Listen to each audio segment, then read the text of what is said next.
भागलपुर के सुल्तानगंज में करीब 1710 करोड़ रुपए की लागत से बन रहा अगवानी पुल मामूली सी आंधी नहीं झेल सका और धाराशायी हो गया।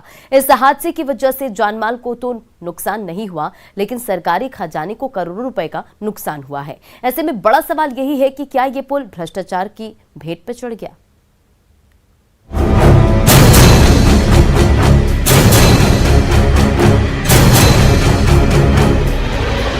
हवा के तेज थपेड़े सुकुमार पुल को टहनी से अलग कर देते हैं, पर बिहार के इंजीनियरों का कमाल देखिए।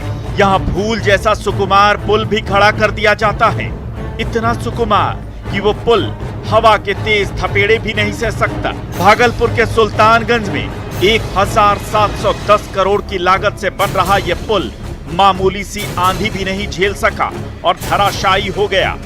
गनीमत ये रही कि हादसा रात को हुआ और तब यहाँ कोई भी मौजूद नहीं था, वरना जान माल का बड़ा नुकसान भी हो सकता था। गंगा नदी पर सुल्तानगंज से अगवानी के बीच बन रहे इस पुल के गिरने से करोड़ों के नुकसान का अनुमान है। हम आपको बता दें, अगवानी पुल बिहार सरकार की महत्वाकांक्षी परियोजनाओं में से एक है। गंगा नदी पर बन रहे इस पुल पर करीब 1710 करोड़ की लागत आ रही है। साल 2014 में इस पुल की आधारशिला खुद सीएम नीतीश कुमार ने रखी थी, जबकि मार्च 2015 में मुख्यमंत्री ने पुल निर्माण का काम शुरू करने के लिए उद्घाटन भी किया था। लेकिन अफसोस कि सीएम का ड्रीम प्रोजेक्ट भी भ्रष्टाचार की भेंट चढ़ता दिखाई दे रहा है।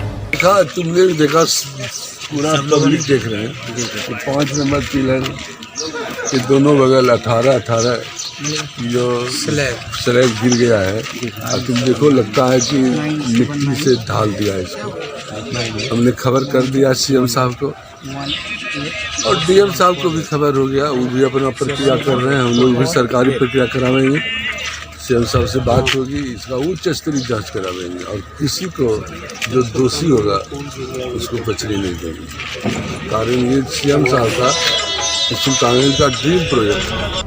सीएम का ड्रीम प्रोजेक्ट जब धराशायी हुआ तो उनके अधिकारी आनन फानन में मौके पर पहुंचे और जांच का वही पुराना जाप करने लगे जो हर हादसे के बाद होता है। निर्माणाधीन हम लोगों का पुल था जो सुल्तानगंज अगवानी घाट के बीच में बन रहा था।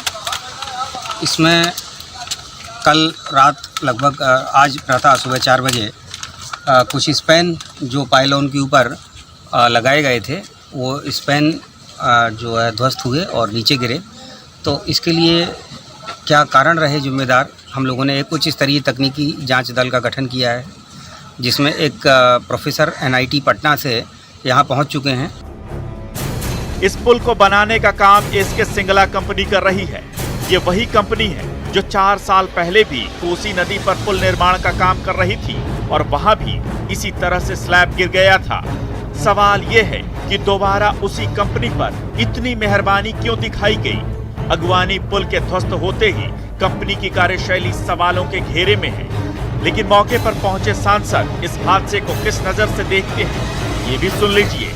काम करेगा ना, गलती होते रहता है उसमें। अच्छा, कहाँ से कंपनी खोज लीजिएगा, हमारा आपका कंपनी है बिहार में? कौन कंपनी जो पुल बना देगा उसका नाम बोले तो उसी को हम लोग करवा देंगे। वो है कंपनी बिहार में, कोई बाहर का कंपनी बनेगा। बिहार में तो लेबर छोड़ के कुछ है ही नहीं, तो क्या करिएगा।